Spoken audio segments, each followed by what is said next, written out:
दिनै आङो बारावनो जानला मोनला गोदाव सोराव नंबा दा नं खोथा बुंबायग्रा आं मानसि नङा। दिनै आं जा खोथाखौ बुंगोन A to Z मोनसे खोथाखौ गोबां बार साननायनि उनावसो आं दिनै खोथाखौ बुङो। हाजार हाजार लाख लाख रायजो राजानि गेजेराव नंबा दा नं खोथाफोरखौ बुंनानै रायजोखौ थखायनाय आं साना। आरो लोगोसे आं गावखौबो बिब्दि जानला मोनला खोथा बुंनानै आं गावखौ थखायनो साना। दिनै नंगौ प्रमद बर' सार बिथां आरो हाग्रामा महिलारि बिथां सानैजों एप्रिलनि 10 तारिख दिल्लीयाव रसेट हाउसआव लोगो हमलायनाय खोथाखौ आं बुंदोंमोन। आरो मानो थाखाय बुंनो गोनां जादोंमोन बिनि फिनखौ रायजो राजाफोरा जाहोनखौ दिनै नागिरनानै मोनाखैबो जानो हागौ। दिनै दिल्लीयाव लोगो हमनाय खोथाखौ रावबोथ' दिनै गाज्रि मोनाखैमोन, रावबोथ' दिनै रागा जोङाखैमोन। दिनै मोजां मोनदोंमोन। रायजोआ हाजार हाजार दिनै बुजिनो हास्थायदोंमोन। UPPL आरो BPF आरो गुबुन पार्टिजोंबो लोगो जानानै दिनै मोनसे सलुसनाव फैसिगोन नामा बेखौसो दिनै सानदोंमोन। नाथाय जों दिनै नुनो मोनबाय दिल्लीयाव रायज्लायनाय खोथाया दिनै बे BTC आव फैनानै BTC इलेक्सनाव नांज्लायनायनि मोनसे टपिकखौसो जों दिनै नुनो मोनबाय। बेजोंबो सोंखारिलायनाय टपिक नागिरनानै मोननायखौसो जों दिनै नुनो मोनबाय। नंगौ दिनै प्रमद बर' सार बिथां हाग्रामा महिलारि सार बिथांमोना दिल्लीयाव रायज्लायनाय खोथाया नंगौ, खौसे जानायनि खोथा बुंनायाबो नंगौ। अब्ला दिनै मानगोनां प्रमद बर' बिथां, मानगोनां हाग्रामा महिलारि बिथां आरो जायफोर MCLA बिथांमोनाबो जुदि दिनै हाग्रामा महिलारिजों खौसेनि खोथाखौनो दिनै जुदि रायज्लायबायब्ला, मोनसे जानायनि खोथाखौनो दिनै रायज्लायबायब्ला, अब्ला दिनै BTC आव फैनानै मा जाफैयो? सैथोआ मा? सैथोआ बबेयाव दंबावो? बेखौ दिनै साननो गोनां जानानै फैदों। आरो दिनै मानगोनां प्रमद बर' बिथाङा मानगोनां हाग्रामा महिलारि बिथांखौ दिल्लीयाव लोगो हमनानै खौसेनि खोथाखौ गोरबो गोसोजों गोरबो इसिंनिफ्राय जुदि बुंमारबायब्ला, बेजों लोगोसे दिनै UPPLनि EMआनो होन, BJPनि EMआनो होन, MCLAयानो होन, बिथांमोनाबो दिनै हाग्रामा महिलारिजों थांनानै खौसेनि खोथाखौनो जुदि बुंबायब्ला आरो बिनि सैथोमोनब्ला, दिनै गुवाहाटीयाव हाई प्रफाइलनि व्यक्तिजों लेंहर जाहोनाय आं सासे व्यक्तिखौ सोर लेंहर होखो? बे व्यक्तिया आंनि सिगाङाव मा बुंखो?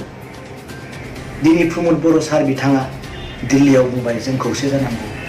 दिनै BJPनि MCLA EM UPPLनि MCLA EM बिथांमोना बुंबाय जों खौसे जानांगौ। जुदि बेनो सैथोमोनब्ला अब्ला दिनै आंखौ गुवाहाटी बायदि जायगायाव मानो लेंहर जाहोखो? नोंथाङा बे खामानिखौ दोनथ'नांगौ। That means खौसे जानायनि खामानिखौ नोंथाङा दोनथ'नांगौ। सोर लेंहर होखो? आंनि नाम्बारखौ सोरबा EMनिफ्राय लानायखौबो आं मिथिगौ। सोर EMनिफ्राय लानानै सोरनो हरखौ बेखौबो दिनै साननो हानाय बयहाबो गोहो दं। अब्ला बिथाङा रायज्लायनाय MCLA EM UPPLनि BJPनि बिथांमोना रायज्लायनाय, जुदि बेयावबो आं जुदि मोनसे फिसा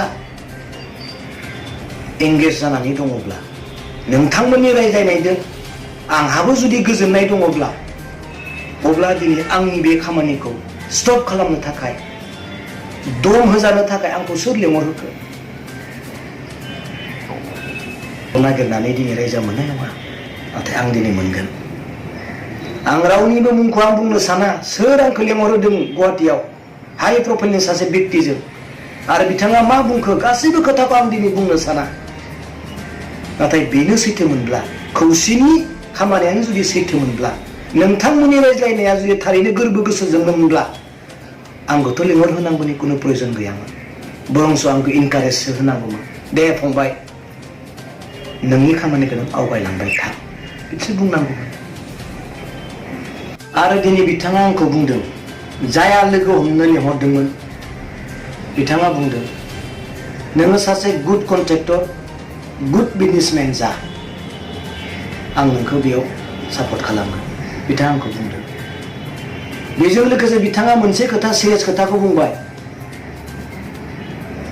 प्रमद बर' बिथांनि गभर्नमेन्टखौ बिथांनि सालायनाय सरकारखौ 4 बोसोरनि थाखाय आरो नेनानै थाबाव फैबाय थानाय समाव हाग्रा महिलारिखौ नोंसोर लाबोफिन। आं सासे साधारन व्यक्तिखौ सोर रं इनफरमेशन हरनानै बिथांजों आंखौ लिंहरजाहोखो आंसो प्रमद बर' बिथांनि गभर्नमेन्टखौ सोलायहोनो हानाय डिसमिस खालामनो हानाय आं सासे साधारन व्यक्तिसो आंहा जेबो गैया। बेबायदि रं इनफरमेशन हरनाय खामानिफोरखौ नोंथांमोनबो साननांगोन। आं बुङा सोर दिनै बेखौ खालामदों मिथिदोंब्लाबो आं दिनै बुङा नाथाय आं खावलायनो सानगोन नोंथांमोननि मोजांखौ आंबो लुबैयो गासै रायजोआबो लुबैयो। दिनै बिथांनि सिगाङाव आं बुंबोदों बिथाङा सोंनाय बायदि बिटिसिआव मा जाना दं गोबां खोथाखौ आं बुंनो हायाखैब्लाबो मोनब्रै मेन टपिकखौ आं बुंदों जोंनि बिटिसिआव मा जाना दं बेबायदि अपरचुनिटिखौ आं मोनदों बिथांनो बुंनो थाखाय। बेजोंल' नङा 3 व्यक्तिजों आं दिनै रायलायनायनि स्कपखौ आं मोनदों। दिनै आं बुंनो थाङोब्ला आंहा जेबो गैया जेबो माइन्डनि मानसि नङा नाथाय रं इनफरमेशननि गेजेरजों आंखौ बेबायदि लिंहरजाहोनाय व्यक्तियासो। आरो नोंथांमोननि खामानियाव जुदि खौसेथियानो जुदि मथ'बा खौसेथि खालामनायानो बयजोंबो गोरोबलायनायानो जुदि सैथोब्ला बेखौनो लुबैदोंब्ला आंखौ बेयाव लिंहरनांगौनि जेबो गोनांथि गैयामोन। बेनो आंनि बुंनाय। दिनै नोंथांमोना सोंनाय बायदि बेफोर गासैबो मानो जानो मोनखो होननानै सोंनायनि फिनाव आं बिदि बुंगोन आं दहायबो बुंखादों आं ओरैनो बाराव जानला मोनला खोथा बुंग्रा मानसि नङा। दिनै जायफ्रा गभर्नमेन्टआव दङ जायफ्रा दिनै UPPL BJP GSP खालामनानै गभर्नमेन्ट खालामना दङ बिथांमोननि MCLA EM बिथांमोना 6 जननि अनगायै गासैबो MCLA EM बिथांमोना हाग्रा महिलारिजों बिनि जुगिदि नङा बैनि जुगिदि सोरनिबा जुगिदि नङा सोरनिबा जुगिदिब्लाबो आंबो दङ सार होनग्राया बे सैथो बेयो नंखाय नङा। आरो बिथांमोना लोगो हमनाया UPPL EM BJP नि EM MCLA फोरा हाग्रामाखौ लोगो हमनाया गाज्रिनि थाखाय लोगो हमाखै जों खौसे जानांसिगोन सार होनग्राया सोर UPPL EM फोरानो। दिनै प्रमद बर' बिथाङा आन्दलननि स्पिरिटखौ लानानै खामानि मावनो साननायखौ 4 बोसोर गभर्नमेन्ट खालामहोनानै बिथांखौ जिर' खालामनो ओरैबायदि पलिसि लाबाय बिसोरो बेखौ जों दिनै हमथानांगोन होनग्रायासो UPPL EM आनोथ' बुंदों। नोंथाङाबो जिर' जानायखौ जों लुबैया प्रमद बर' बिथाङाबो जिर' जानायखौ लुबैया होनग्रा व्यक्तियासो UPPL EM BJP EM आनोथ' बुंदों। अब्ला दिनै नाय खौसेखौथ' गासैबो लुबैदों। दिनै आरो बियो माबोरै जानो मोनखो होननानै बुङोब्ला दिनै आं बेखौनो बुंगोन एप्रिलनि 1 तारिख लास्ट एसेम्बलियावहाय मोनाबिलि समाव प्रमद सार बिथाङा मोनसे खोथा बुंदों आङो फैबाय थानाय समाव रिजाइन होनांनो हागौ दिल्लीयाव आं अमित शाह बिथांखौ बुंनानै फैखाबाय।